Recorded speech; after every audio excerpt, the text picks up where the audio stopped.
Perkenalkan, nama saya Muhammad Riki Nugraha dengan NIM 245 Perkenalkan, nama saya Titi Mahanif dengan NIM 24500912237. Perkenalkan, nama saya Nasya Radia Siva Syaira dengan NIM 24500912227. Perkenalkan, nama saya Siva Amalia Putri dengan NIM 24500912339. Perkenalkan, saya Elsa Sylvia dengan NIM 24500912225. Siapa sangka berada di lokasi gang yang padat penduduk, tepatnya di Jalan Cijerah, Gang Pesantren Cibuntu, Kota Bandung, ada salah satu usaha mikro kecil menengah UMKM yang berfokus pada jualan produk minuman berupa jus buah. UMKM itu bernama Jus Teh Desi. Tak hanya sekedar berjualan jus, namun usaha yang ditekuni oleh Bu Desi ini juga aktif dalam pengelolaan sampah yang dihasilkan pada proses pembuatan produk minumannya, seperti pengelolaan sampah organik dengan komposter melalui metode Kang Empos atau karung ember kompos dan metode mikroorganisme lokal atau MOL. Owner Jus Teh Desi mengatakan kalau jus yang diproduksi di tempatnya juga menggunakan bahan baku yang didapat hasil budidaya warga setempat melalui program buruan sae, seperti jus dari sayur tomat dan pakcoy.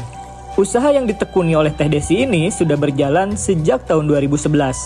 Di tahun 2021, Teh Desi mendapat pendampingan dari Dinas Lingkungan Hidup Kota Bandung untuk pengolahan sampah organik yang dihasilkan melalui metode kompos, baik padat maupun cair. Teh Desi juga telah banyak menerima penghargaan serta pelatihan berkat keuletannya membidangi usaha jus ini. Uniknya, Jus Teh Desi tidak memiliki ruko atau toko loh. Teh Desi memanfaatkan media sosialnya untuk berjualan dan mengikuti bazar dari satu event ke event lainnya.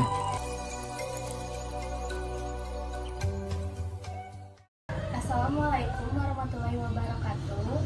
Kami di sini akan mewawancarai salah satu UMKM yaitu Jus Teh Desi. Di sebelah saya sudah ada ownernya sendiri. Bisa tolong diperkenalkan? Assalamualaikum warahmatullahi wabarakatuh. Nama saya Teh Desi, owner dari Jus Teh Desi. Ya, langsung aja kita lanjut ke pertanyaan yang pertama. Jadi itu pertanyaan yang pertama, boleh dijelaskan siapa saja yang menjadi target pelanggan utama di warung Teh Desi? Di Jus Teh Desi ini. Jus Teh Desi.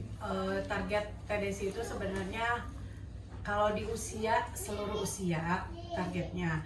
Tapi kalau di musim Sawal kayak gini, Teh Desi targetnya adalah orang yang hajatan. Karena Jus Teh Desi menjual kemasan yang 5 liter. Itu buat acara hajatan-hajatan kayak gitu. Targetnya Teh Desi jadi di usia di 40 sampai ke 60 itu targetnya. Karena banyak yang mengadakan acara-acaranya di situ. Tapi di kalangan anak juga di SMP nih ada acara, kalau ada acara pasti tetap orang tua ya di umur segitu.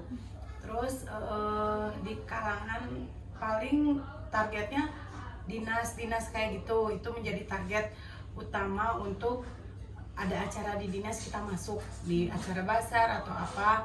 Tapi untuk penjualan ini kita ngambilnya di reseller targetnya. Oke, pertanyaan selanjutnya. Selama ini, bagaimana tanggapan Teh Desi terhadap produk atau layanan yang ditawarkan? Terus, apakah pelanggan Teh Desi itu merasa puas selama ini? Layanannya tadi pertama tuh tanggapan pelanggan selama ini alhamdulillah baik, responnya, terus testimoni ya, berarti testimoni produk Teh Desi Jus ini. Terus yang terakhirnya selama ini responnya puas, terus testimoninya bagus-bagus ya, alhamdulillahnya. Terus jus ini karena pelanggannya banyak, udah sampai dibawa ke Jogja, ke Jawa Timur, ke Majalengka, ya ke Bekasi, ke Indramayu juga sudah dibawa dalam keadaan frozen itu biar. Terus selanjutnya, apa saja metode yang digunakan Teh Desi untuk mengetahui tingkat kepuasan pelanggan? Testimoni itu yang tadi, testimoni, terus dirasakan produknya ini, misalkan jusnya, karena jus juga banyak yang jual, tapi jus Teh Desi ini beda sama tukang jus-jus yang lain mungkin ya, dalam cara pembuatannya, dalam cara pengemasan mungkin, karena yang lain jualnya di pakai cup, tadi sih udah pakai kemasan botol sama kemasan yang 5 liter ataupun yang 1 liter juga. Selanjutnya, apakah Teh Desi ngelihat loyalitas pelanggan Teh Desi tinggi dari perusahaan ini? Lihatnya tinggi itu dari omset sama dari repeatnya order pelanggan langganan yang sudah bertahun-tahun selalu membeli produk Teh Desi gitu, jus gitu. Jadi kelihatannya orang yang sering beli itu kelihatan dari tahun ke tahun pasti dia order, nah itu kelihatannya. Pertanyaan selanjutnya, bagaimana Teh Desi menjalin hubungan yang baik gitu antara Teh Desi dan pelanggannya? Menjaganya, menjaganya kita bisa komunikasi dengan baik. Kalau misalkan kita bertanya, ditanya ke pelanggannya apa kabar atau sudah apa maksudnya ada mau stok jus enggak di rumah gitu, atau misalkan ada acara hajatan enggak, kapan mau pakai produk jus Teh Desi lagi gitu. Itu yang sering saya tanyakan dengan komunikasi silaturahmi kayak gitu buat memperpanjang. Jadi setidaknya kalau mereka nanti ada acara pasti ingat sama jus Teh Desi. Kalaupun misalkan udah agak lama nih pelanggan kita nih belum order, jadi disapa gitu, apa kabar atau kapan nih mau pakai produk jus Teh Desi, kapan ada acara gitu. Seringnya yang Teh Desi sekarang dijalani seperti itu gitu. Menurut pengamatan Teh Desi, seperti apa sih karakteristik pelanggan yang loyal terhadap jus Teh Desi ini? Karakternya di mereka tuh karakternya berarti dilihat sama Teh Desi, oh dia sukanya jusnya produknya misalkan yang disenangnya nih rasa apa, mangga misalkan, berarti kita nih siapin produk buat mereka. Kalau yang sukanya nih dia yang nggak sukanya karakternya nggak suka pakai gula, berarti kita kurangin gulanya. Kalau dia senangnya yang asam-asam, kita tawarin produknya yang asam. Kalau dia nggak suka yang begini, kita tawarin produknya yang ini misalkan. Karena ada beberapa rasa di jus Teh Desi itu sebenarnya. Ada varian baru juga sekarang yang lagi rame tuh pakcoy, nanas sama lemon, yang jus hijau segar itu. Jadi kita tawarkan produk itu, tapi ketika ditawarkan produk itu dan produknya baru launching, udah omset lumayan. Bagaimana Teh Desi ini memastikan bahwa hak dan kewajiban pelanggannya itu dipenuhi gitu? Dan apakah pelanggan juga menyadari serta menjalankan kewajibannya? Kalau di Teh Desi, haknya misalkan buat pelanggan itu mendapatkan hak kayak misalkan kalau Teh Desi mereka tuh ada event nih, ada eventnya acara keluarga atau arisan.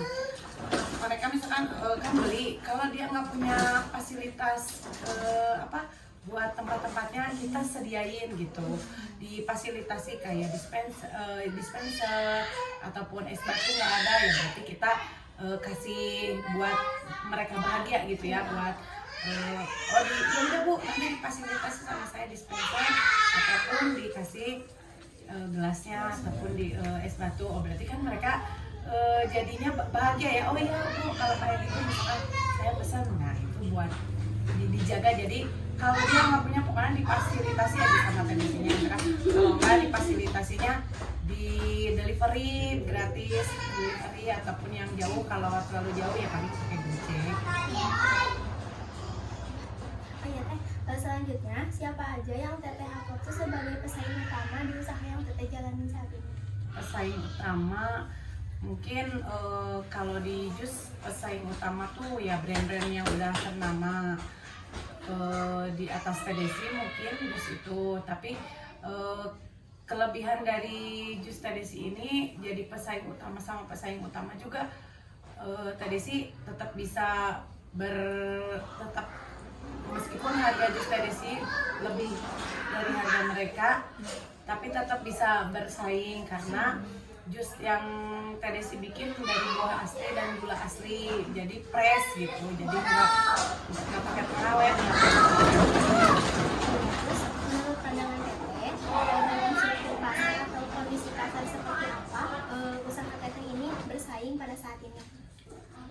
Dan yang bersaing sama lawan, sama lawan mungkin dari kemasan ya kita alat mungkin ya. Kalau pesaing mereka udah pakai alat yang lebih canggih-canggih.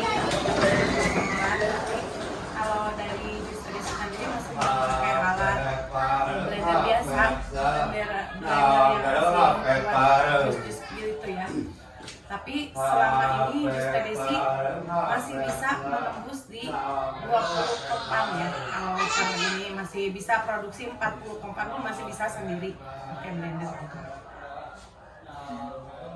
Oh iya, terus ada gak produk alternatif atau substitusi yang bisa menggantiin produk yang TDC jual ini di mata konsumen?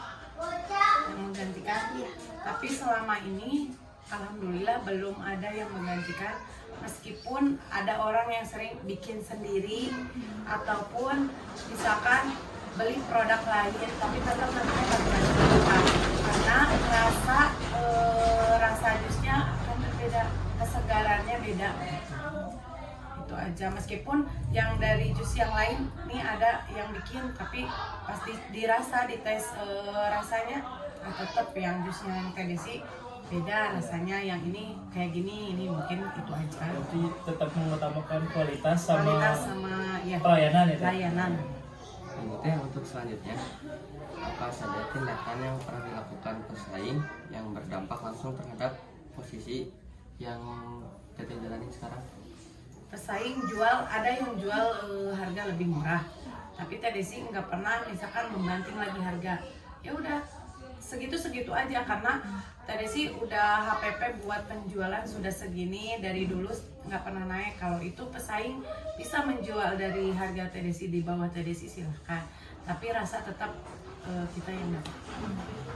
Sama selanjutnya teh, yang sedang diterapkan produk ini apa namanya teh, apa sih yang jus teteh dalam menghadapi kompetisi dari para pesaing? Strategi. Kalau strategi mungkin kalau TDC pengen ngejar omset, strateginya kita bikin acara diskon kan. Kalau di acara Agustus kita acara diskon gitu boleh. Terus kalau ada acara event apa kita kasih diskon harga, misalkan kasih harga miring buat itu biar menaikkan omset. Kalau kita penjualan misalkan satu event ini penjualan cuma 100 botol, nantinya bisa lebih dari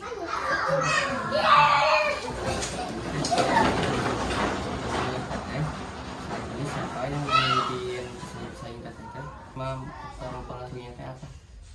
pesaing ada sih perusahaan jus yang udah ternama pesaingnya, dia masih di harga murah di bawah harga 100, tapi karena TDC tetap bisa bersaing meskipun harga pesaingnya murah, tapi TDC bisa menjual di harga di atas mereka karena kualitasnya itu. Jadi tetap kembali lagi ke rasa sama produk aslinya. Gitu. Terima kasih karena sudah menjawab pertanyaan-pertanyaan dari kita. Nah, mungkin itu wawancara kali ini. Terima kasih. Wassalamualaikum warahmatullahi wabarakatuh.